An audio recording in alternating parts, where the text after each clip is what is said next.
অ্যাকোয়াকালচারে রয়েছে ওটা বেসিক্যালি দেখলাম যে ফার্স্ট হচ্ছে এই রুই মাছ চাষ।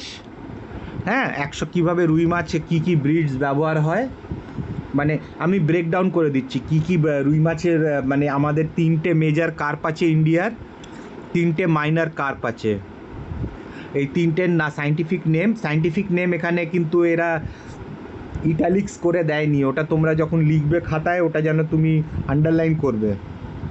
হ্যাঁ, তো ওটা মনে রাখবে, এই 3টে মেজর কার্প, মাইনর কার্প আর কম্পোজিট ফিশ কালচার। ওদেরকে কি করে মানে একসঙ্গে মানে ওদেরকে একই পন্ডের মধ্যে গ্রো করানো যায়। হ্যাঁ, তো তোমরা যেটা ইকোলজি তো ছিল, হ্যাঁ, রিসোর্স পার্টিশনিং যেটাকে বলে, তোদের এবারে ইকোলজি আছে না? হ্যাঁ হ্যাঁ হ্যাঁ, তো ওইখানে রিসোর্স পার্টিশনিং, নিশ সেগ্রিগেশন করে এদেরকে একটা পুকুরেই এ করতে বলো। মাঝখানে যদি তুমি একটা মাগুর মাছ দিয়ে দাও সব কটাকে খেয়ে নেবে, তো মাগুর মাছ চাষ এর সঙ্গে হয় না।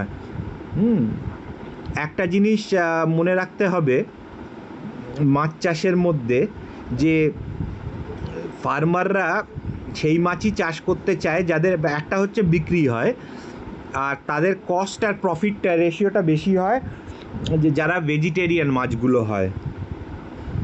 কেন তাদের ওপরের যদি টার্সিয়ারি, মানে তুমি যদি এবারে মাগুর মাছ করতে যাও তাকে কিন্তু প্রোটিন খেতে দিতে হবে। মাগুর, ভেটকি এগুলোর দাম বেশি হয় কেন? মানে অ্যাকচুয়াল মাগুর, শিঙি এদের দাম বেশি হয় কেন? মেন রিজন এদের দাম বেশি হওয়ার জন্য কেন, তাদেরকে খাওয়াতেই খরচটা বেশি হয়। এই রুই মাছদের খাবার খরচটা নেই কেন, এনার্জি অনেকটা তো লস হয়ে যায়। হ্যাঁ, মানে একটা ট্রফিক লেভেল থেকে আরেকটা ট্রফিক লেভেলে যাচ্ছে খাবারটা, এনার্জি কম হয়ে যায়। তাই জন্যে সবসময় প্রফিটেবল বিজনেস হচ্ছে রুই, কাতলা, মৃগেল। হ্যাঁ, সব থেকে বেশি পাওয়া যায়। হ্যাঁ, কাতলার থেকে রুইয়ের টেস্টটা বেটার হয়, তাই জন্য রুই মাছটা সব দিক থেকে ভালো হয়, মানে আয়টাও বেশি দেয়, হ্যাঁ, গ্রোথও ভালো হয়, আর খেতেও বেটার হয় সব, মানে রুই মাছটা। কাতলার পেটি হয়, একটু পিসগুলো বড় হয়, পেটটা বড্ড বড় হয় কাতলার। কেউ কেউ একটু বেশি তেলতেলা খেতে ভালোবাসে না। তো অনেক কিছুই, তো সব দিক থেকে নাম্বার অফ পিসেস, প্রাইস, রুইটাই সব থেকে বেশি গ্রো হয়, তার দাম তার সব থেকে কম হয়, তার খরচ। কাতলা আর একটু বেশি খায়, রুই কম খায়। তো মানে রুই পুকুরের মাঝখান থেকেই তুমি পাবে, একদম ওপরে যে অন্য কেউ তুলে নিয়ে চলে গেল, হ্যাঁ, সেই সমস্যাটাও কাতলাতে খুব একটা হয় না, মানে কাতলাতে হয়, সেটা রুইতে হয় না। আর একেবারেই যে নিচে যে পুকুরের একদম তলায় তোমাকে ফেলে তুলতে হবে মৃগেলের মতন, সেটাও নেই। তো তাই জন্যই রুইটা সব থেকে বেশি ওঠে জালে। আচ্ছা,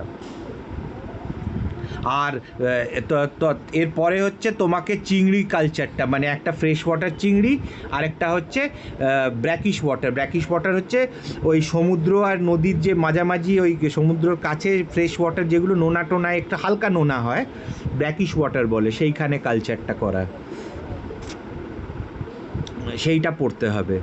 আচ্ছা, এই মাছ চাষটাকে ব্লু রেভলিউশন ওরা নাম দিয়েছে।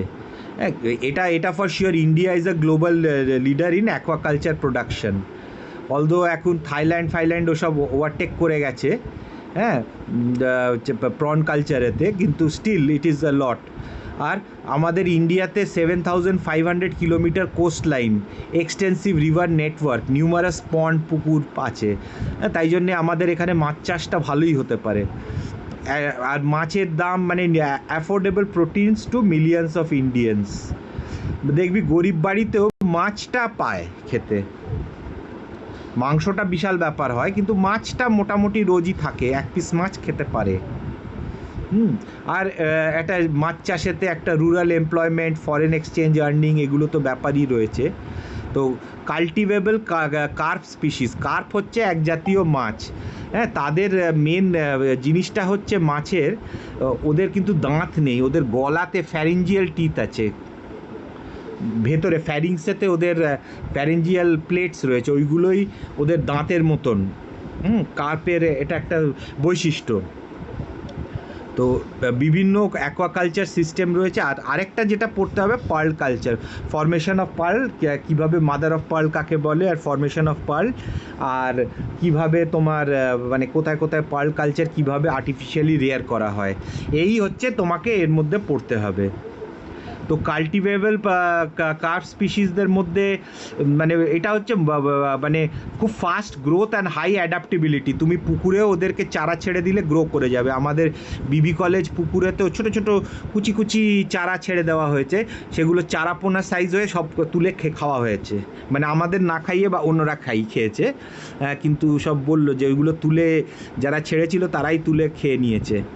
তবে তার মধ্যে এখনও অনেক কটা বড় হয়ে আছে, ধরবে কোন দিন জানি না। কিন্তু আচ্ছা, মানে বিবি কলেজেতে একটা ভেতরে পুকুর হয়েছে, তো সেই পুকুরের কথা বলছি। আর কিছু কিছু এক্সোটিক স্পিসিস আছে, মানে বাইরে থেকে নিয়ে আসা হয়েছে, চায়না ফায়না এসব জায়গা থেকে। এগুলো কিন্তু এদের সঙ্গেই এই মাছগুলোও গজাচ্ছে একই পুকুরের মধ্যে।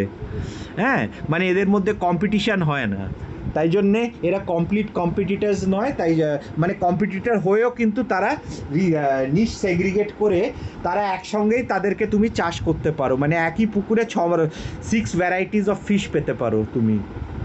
হ্যাঁ, মানে পুকুরের প্রত্যেকটা জায়গা তুমি মানে ওরা একসঙ্গেও মাঝে সাঝে আসে, কিন্তু তাদের মধ্যে কোনো ঝামেলা এইসব হয় না। কিন্তু এদের একটাই প্রবলেম, এরা ওই নদী না হলে এরা রিপ্রোডিউস, মানে তুমি ওদেরকে পুকুরের মধ্যে তোমাকে চারাই ছাড়তে হবে। তুমি নদী বা তোমাকে ওই পিটিউটারিতে এক্সট্র্যাক্ট, ওদেরকে মাথার মধ্যে থেকে যেই মাছটা কেটেলে মাথা থেকে পিটিউটারি এক্সট্র্যাক্ট, ওটাকে বের করে নিয়ে ওটার এক্সট্র্যাক্ট করে মাছগুলোকে ইঞ্জেকশন দিতে হবে, তাহলে ওরা ডিম পাড়তে শুরু করবে ব্রিডিংয়ের জন্যে। আচ্ছা, নেটিভ চ্যাম্পিয়ন্স যারা রয়েছে, একটা হচ্ছে কাতলা, ওরা হচ্ছে সারফেসের দিকে থাকে, উপরের দিকে ওরা ঘুরে বেড়ায়, বুঝতে পারলে তো কাতলাটা। হ্যাঁ, কনজিউমার ওইখানে ছোটোখাটো যা সব পোকামাকড় ঢুকছে সেগুলোকেও খাচ্ছে। হ্যাঁ, তারপরে ছোটো ছোটো ফ্যালগি শ্যাওলা টাওলা জমছে সেগুলো খাচ্ছে। হ্যাঁ, তোমাকে এক্সট্রা কিছু মানে হয়তো হালকা একটু ফিশ ফিড দিতে পারো, দামি জিনিস কিছু দিতে হবে না, ওরা কাতলা খাবে। রুই হচ্ছে একদম মানে কলম ফিডার, মাঝখানে থাকে। হ্যাঁ, মাঝখানে ওপরে, মানে ওপরের ওই জায়গাটাতে থাকে। তারা ডেট্রিটাস খায়, যা পচছে টচ্ছে ওইগুলো খাচ্ছে। High market demand due to its taste. আর মৃগেলেরও ভালো, bottom feeder consuming decaying matter. হ্যাঁ, এটা এই মাছটা ছাড়া হয় যাতে তলার দিকটাতেও, পুকুরের তলাটাকেও ইউটিলাইজ করা যায় কিছু চাষের জন্যে মৃগেলকে। রুই নিচের দিকে যাবে না, রুই মাঝামাঝি বা ওপরে আসবে, কাতলা ওপরের দিকেই ঘুরবে। তাছাড়া বাইরে থেকে সিলভার কার্প, হাইপোথ্যালমিকট্রিক্স মলিট্রিক্স। হ্যাঁ, ওর সিলভার কার্প দেখলে দেখবি একদম সিলভারি চকচক করবে জিনিসটা। গ্রাস কার্প আছে। হ্যাঁ, গ্রাস কার্প হচ্ছে ওই যে সব অ্যাকোয়াটিক উইডস যেগুলো গ্রো করে, সে ইউট্রোফিকেশনটাকে ওরা এই মাছগুলো কন্ট্রোল করে দেয়, মানে পুকুরটাকে জ্যান্ত রেখে দেয় এরা। হ্যাঁ, স্টেনোফ্যারজেন গর্ডেন আইডেলা এটাও হয়। গ্রাস কার্প, আবার সিলভার কার্প তো পাওয়াই যায়। সিলভার কার্পের মুড়োটা খুব নরম হয়, খেতে ভালো হয়। সিলভার কার্প খারাপ না, মুড়োটা খুব সুন্দর হয় খেতে, আর একই রকম মোটামুটি টেস্ট। হ্যাঁ, আর কমন কার্প যেটা রয়েছে, এটা সব মানে সব নিচেতে থাকে। হ্যাঁ, breeds easily in the pond, Cyprinus carpio, common carp যেটা, এগুলো পাওয়া যায়। তাছাড়াও আমেরিকান রুই টুই এগুলো পাওয়া যায়। আচ্ছা, অ্যাকোয়াকালচার সিস্টেমের একরকম হচ্ছে এক্সটেন্সিভ কালচার। এক্সটেন্সিভ কালচার হচ্ছে ট্র্যাডিশনাল সিস্টেম, পুকুর এই নদীর থেকে লো ইনপুটস, মানে পুকুর নদী থেকে কম পাওয়া যায়, আর ওরা ন্যাচারালি যা পাওয়া যায় তাই করে। কম্পোজিট ফিশ কালচার, একটা পুকুরের মধ্যে প্রত্যেকটা পন্ডের জায়গায় এরিয়া, মানে যেটা আমি বললাম কম্পোজিট ফিশ কালচার। তাছাড়া আরেকটা আছে ব্র্যাকিশ ওয়াটার শ্রিম্প কালচার। হ্যাঁ, সেটা হচ্ছে এক্সপোর্ট ওরিয়েন্টেড কোস্টাল ফার্মিং, মানে পুকুরগুলো সমুদ্রের কাছে। হ্যাঁ, ওইখানে ওই ওই ওই জলের মধ্যে চাষ করা হয়, ওদের স্পেশাল ফিড খাইয়ে এইগুলো একটা বাম্পার সাইজের গলদা চিংড়ি বেরোয়। সেই চিংড়িগুলোকে ওরা তখন বাইরে এক্সপোর্ট হয়। আমরা হয়তো সব খুব একটা পাই না, আমাকে খাইয়েছিল, বেশ বড় বড় গলদা চিংড়িও, আলাদা টেস্ট। যেগুলো বাইরে যায়। আর দুঃখের বিষয় হচ্ছে বাইরে যখন যায় মাথাগুলো কেটে চলে যায়।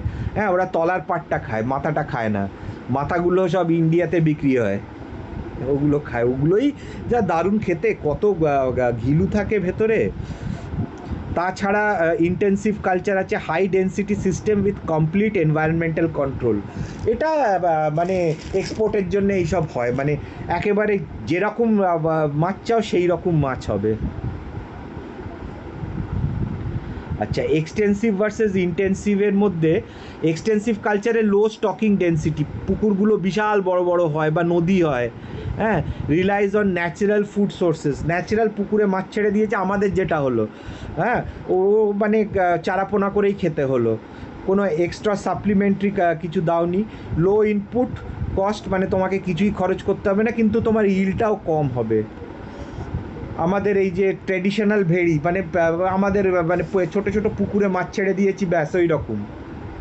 আমাদের শাশ্বতী ম্যাডামদেরও পুকুরেতে ওরকম টুকটাক মাছ ছেড়ে দেয়, ওরা মাঝে সাঝে মাছ ফাছ তোলে, তারপরে কোনো দিন ইচ্ছে করলো চল মাছ তুলি আজকে, মাছগুলো বড়ই হয়েছে খাওয়া যাক বলে ওরা মাছ তুলে খেলো, লোক ডাকলো মাছ তুলে দিল, তাকে টাকা দিয়ে দিল, তারপরে তারা মাছগুলো রান্না করে একদিন খাওয়া হলো, বাকি দিন বাজার থেকেই কেনা হলো। আচ্ছা, ইন্টেন্সিভ কালচার যেটা হচ্ছে সেটা হচ্ছে অনেক মাছ রাখতে পারো, পুকুরগুলো ছোটোতেই অনেকটা পেয়ে যাবে। ফর্মুলেটেড ফিড দেয়, যে কতটা খাবার দিলে, ফিশ ফিড দিলে কতটা, ফিশ কেক, নিম কেক এইসব দেওয়া হয় ভেতরে। এদের হাই কস্ট ইনপুট, মানে তোমাকে কিন্তু ইল্ডও হাই আছে, মানে মোট কথায় রোজগারও তোমার বেশি হবে। এরকম সব অনেক মডার্ন ফার্মস হচ্ছে, বা অন্ধ্রপ্রদেশ কেন, আমাদের বেঙ্গলেতেও আছে এইগুলো প্রচুর। এইগুলো সব মানে এই ভেড়িগুলোর কাছেই, এই ইস্টার্ন কলকাতা ওয়েটল্যান্ডসেই প্রচুর পাওয়া যায় এইসব কলকাতার এই ভেড়ি থেকে পুরো কলকাতা মার্কেট, এই আমাদের কলকাতার যত সুয়েজ আছে, এখন কলকাতাতেই আছি তো, যত সুয়েজ আছে সব সুয়েজগুলোতেই এইগুলোতে কালচার করে। তারপরে যে জলটা বেরোয় একেবারে, যখন সুন্দরবনের কাছে জলটা আসে, সেই জলটা একেবারে ড্রিঙ্কিং ওয়াটার পিওর হয়ে যায়, ব্যাকটেরিয়া সব কিচ্ছু থাকে না। আর এই সুয়েজ ফিশেতেও দেখা গেছে, আর এমনি ভালো পুকুরের মাছের দুটোর মধ্যে ব্যাকটেরিয়াল কন্টেন্ট একই পাওয়া গেছে। হ্যাঁ, মানে কোনো তফাতই পাওয়া যায় না। যে যাই বলুক, আমাদের যা মাছ এখানে মাছ চাষ হচ্ছে সব ওই ভেড়ির থেকে আসছে, কলকাতার যেসব ভেড়িগুলোর থেকে সব মাছ সাপ্লাই হচ্ছে, মার্কেটে আসছে। অনেকে বলে এই বসিরহাট থেকে, আমাদের এই লোকাল বসিরহাট, হ্যাঁ ওই সব বলার জন্যে হয়, বেশিরভাগই সব আসে এই ভেড়ির মাছ। হ্যাঁ, আর ওই লোকাল আর অনেক চালানি মাছও আসে, আন্ধ্রার মাছ কিন্তু খুব একটা আসে না। হ্যাঁ, ওগুলো হচ্ছে সব ধানবাদ ওই ভাকরা নাগগাল ড্যাম থেকে প্রচুর মাছ ওঠে, সেই মাছগুলোকেও করে। এইগুলো ওদের মানে দরকার নেই, ওরা বিক্রি করে দেয়, তাই জন্য দেখবি চালানি ওই মাছগুলো, ওগুলো বেসিক্যালি লোকাল মাছই। ধানবাদ আরও কাছে আসানসোলের থেকে, বসিরহাট অনেক, কলকাতার থেকে বসিরহাট কাছে, কিন্তু বসিরহাটের মাছ বলে, তার মানে ওই বসিরহাট মানেই যে লোকাল হবে তা নয়, কিন্তু মানে ওটা অনেকটাই দূর, মানে বসিরহাটের থেকে ধানবাদ আরও কাছে। আচ্ছা, কম্পোজিট ফিশ কালচার, যেটা তো আমরা করলাম, সারফেস ফিডার কাতলা আর সিলভার কার্প সারফেসে ওপর থেকে পাওয়া যাবে। কলম ফিডার মানে ওপর নিচ দুটোতেই যাচ্ছে, সেটা হচ্ছে রুই। আর বটম ফিডার হচ্ছে মৃগেল আর কমন কার্প। আর যত সব উইড পুরো ওপর নিচ, মানে যত সব ওই আগাছাগুলো যা পুকুরের মধ্যে নষ্ট করে দেয় পুকুরগুলোকে, মানে চাষের জন্য, সেগুলোকে খেয়ে নেয় এই গ্রাস কার্প।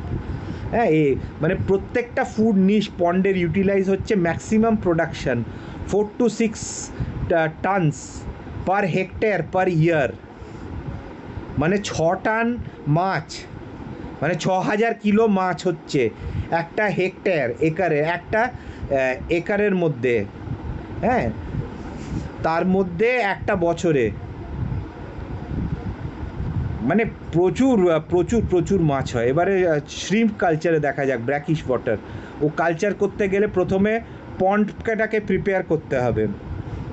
তোমাকে প্রথমে পন্ডটাকে শুকোতে হবে, তারপরে লাইম দিয়ে সব মেরে দিতে হবে, যা সব আগাছা ফালতু মাছগুলোকে, হ্যাঁ মেরে দিয়ে তারপরে পুকুরটাকে ভরতে হবে, তারপরে স্টক করতে হবে। প্যাথোজেন ফিড, ওই হোয়াইট লেগ, মানে কোনো মানে পরিষ্কার, কোনো প্যাথোজেন নেই, মানে কোনো ব্যাকটেরিয়া বা কিছু রোগ নিয়ে আসছে না, সেই রকম সিডস, মানে সিড বলতে কি ছোটো ছোটো ডিম, কুচি কুচি চারা, ওইগুলোকে ছেড়ে দিতে হবে। তারপরে তাদের হাই প্রোটিন পেলেটস খেতে দিতে হয়। হ্যাঁ, ওগুলো খেলেই, আর কনস্ট্যান্ট এরিয়েশন, মানে জলের মধ্যে অক্সিজেন কন্টেন্ট না কম হয়, তাই জন্য একটা হুইল ঘোরে সারাক্ষণ জলটাকে ওপর নিচ করে যায়, যাতে ওদের হাওয়ার শর্ট, মানে অক্সিজেনের শর্টেজ না হয়, কনস্ট্যান্ট ওয়াটারটা এরিয়েটেড থাকে, তাহলে ওরা একদম ফাটিয়ে একেবারে বাম্পার সাইজ বাগদা গলদা তৈরি হবে।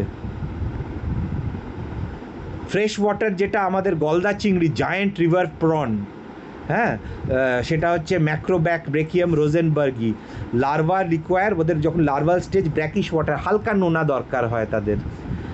আর ওদের ব্রাঞ্চেস অ্যান্ড পাইপস থাকে, যাতে ও নিজেরাই নিজেদের অনেক খেয়ে নেয়, ওরা একটু বড় হলেই একটু আলাদা আলাদা করে রাখতে হয় যাতে কম খায় নিজেদের। শিঙি মাছের দাম এত বেশি হয় কেন? তুমি যদি 2 লক্ষ চারা শিঙি মাছের ছাড়ো, 500টা মাছ আলটিমেটলি জ্যান্ত হয়ে বড় আসবে। হ্যাঁ, এইটা খুব ভালো মানে ইন্টিগ্রেট করা যায়। এই যে ধান চাষ করছে প্যাডি, তার মধ্যে এদেরকে এই কেরালাতে ওরা এরই মধ্যে এইসব চিংড়ি মাছগুলোকে ছেড়ে দেয়, ওরা এইখানেই, মানে ধানের সঙ্গে সঙ্গে মাছ, এই চিংড়িরও চাষ হয়ে যায়।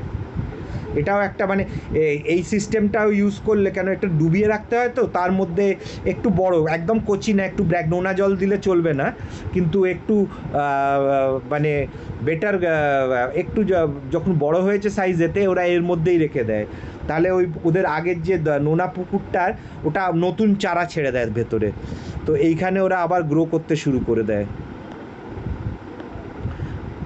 আচ্ছা, এবারে পার্ল কালচার হচ্ছে, এটা হচ্ছে পার্ল তো এক মুক্ত, it's a high value aquaculture, specialized farming of pearl producing molluscs. হ্যাঁ, পিঙ্ক টাটা ফিউকাটা হচ্ছে আমাদের ইন্ডিয়াতে খুব ইউজ করা হয় স্পিসিস, বাইভালস। হ্যাঁ, both marine and fresh water farming potential আছে ইন্ডিয়াতে, ট্রেডিশনাল নলেজ মডার্ন টেকনিক্স দিয়ে তৈরি করা হয়। আমরা আমাদের যে Indian pearl oyster Pinctada fucata, ওটা ব্যবহার করা হয়। Location Gulf of Mannar, Tamil Nadu, Gulf of Kutch, Gujarat, এটা ন্যাচারাল। আচ্ছা, আরও ফ্রেশ ওয়াটার মাসেলসে করা হয়, কিন্তু সেগুলো অন্যরকম হয়। হ্যাঁ, ওই ল্যামেলিডেন্স, আমাদের ছোটোবেলায় এই যে ল্যামেলিডেন তলায় আছে, আমাদের যখন আমরা পড়াশোনা করতাম ল্যামেলিডেন্সের ডিসেকশন ছিল এই বাইভালভের, আমাদের এখন তোমাদের উঠে গেছে, এখন পাইলাও নেই তোমাদের। হ্যাঁ, তো ওদের মধ্যে এই মহারাষ্ট্রতে এই ল্যামেলিডেন্সের এই চাষটা হয়, মানে করা হয়। আচ্ছা, ন্যাচারাল জিনিসটা কি হচ্ছে, প্রথমে তোমাকে ইরিটেন্ট একটা ঢোকাতে হবে। হ্যাঁ, তার ওপরে মাদার অফ পার্ল, ওদের ম্যান্টেলের মধ্যে একটা ছোট্ট ডাস্ট পার্টিকেল বা একটা ছোট্ট কুচি একটা বালি ঢুকিয়ে দিলে, এবারে ওইটার ওপরে মানে ওটা খুব ইরিটেন্ট, ওদের ভাল লাগে না জিনিসটা, ওর ওপরে ওরা একটা, যাতে ওটা ওদের শরীরকে ডিস্ট্রয় না করে, ওরা একটা ন্যাকড়ে সিক্রিট করে, মাদার অফ পার্ল বলে ওটা, ক্যালসিয়াম কার্বোনেট, যাতে ওটা প্রোটেকশান দেয়। ওইটা সিক্রিট হতে হতে সুন্দর একটা মুক্ত তৈরি হয়ে যায়। হ্যাঁ, সেই পার্লটাকে তখন আমরা, ওরা তখন খুলে ওই পার্লটাকে এক্সট্র্যাক্ট করে, একটার মধ্যে 100-200খানা পার্ল এরকম ইরিটেন্ট ঢুকিয়ে দেয়, অতগুলো পার্ল বেরোয়। তবে ন্যাচারালি অকারিং পার্ল যেটা হয়, সেগুলো তো কোনো কম্পিটিশান থাকে না, তারা বিশাল বিশাল সাইজের, বড় বড় সাইজের পার্ল হয়। আবার একদম চকচকে পার্ল দেখতে, কালো পার্ল আছে, সাদা পার্ল আছে, কালো পার্ল আবার আরও দাম হয় কম হয়।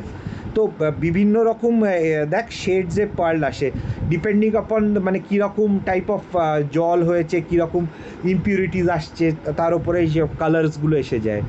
এবারে হেলদি টেকনিক হচ্ছে, হেলদি মোলাস্ক আর কালেক্টেড অ্যান্ড কেয়ারফুলি মেনটেন্ড। এবারে সার্জিক্যাল ইমপ্লান্টেশন অফ নিউক্লিয়াস, ওই ছোট্ট ডাস্ট পার্টিকেলটা মেন্টাল টিস্যুটাকে তুলে ঢুকিয়ে দেয়, তারপরে তাদেরকে আবার ওই একটা কেজের মধ্যে রেখে, এই কেজগুলোর মধ্যে আবার জলে ডুবিয়ে দেয়। কেজটা দেখছো তো, এই খাঁচা খাঁচার মতন রয়েছে, ওটাকে আবার জলের তলায় রেখে দেয়। হ্যাঁ, জলের তলায় ওটা আবার বড় হতে শুরু করে, তারপরে যখন বড় হয়ে গেছে অনেক দিন, ওটাকে বের করে ভেতর থেকে এক্সট্র্যাক্ট করে। এটা আর্টিফিশিয়াল পার্ল যেটা তৈরি করা হয়, এগুলোর অত দাম হয়, মানে এগুলো তুমি ঘরের মধ্যেও করতে পারো। এবারে পার্লের কম্পোজিশন অ্যান্ড কোয়ালিটি, 5টা এস আছে: shine, size, shape, shade and surface. হ্যাঁ, আচ্ছা কম্পোজিশন কি আছে? ক্যালসিয়াম কার্বনেট, অ্যারাগোনাইট আর কনচিওলিন অর্গ্যানিক বাইন্ডার, মানে ওটাকে ধরে রাখে ক্যালসিয়াম কার্বনেটকে, কনচিওলিন। আর শাইনটা হচ্ছে নাম্বার ওয়ান, ও যত চকচকে হবে ততই ভালো দাম হবে পাল্টার। প্রসপেক্ট তো খুব ভালোই আছে, ডোমেস্টিক জুয়েলারিতে 12% এত নিয়েছে, এক্সপোর্ট মার্কেট কত 7-8%, ডিজাইনার পার্লস তো সব থেকে বেশি হয়ে গেছে, আর রুরাল এমপ্লয়মেন্টও বেড়ে গেছে প্রচুর। তো এটা হচ্ছে ইন ব্রিফ আমি তোমাদের পড়ালাম কার্প, মানে কার্প কালচারটা, ঠিক আছে? Expert diverse fibres, future sustainability, এগুলো সব বেশি বাড়িয়ে দিয়েছে। হ্যাঁ, এগুলো সব বাড়িয়ে দিয়েছে। তো আমার নোটটা পাঠিয়ে দিয়েছি তোদের, তোরা ওইটা কিন্তু ডেফিনেটলি পড়িস, দেখবি অনেক বেশি ইনফরমেশন আছে।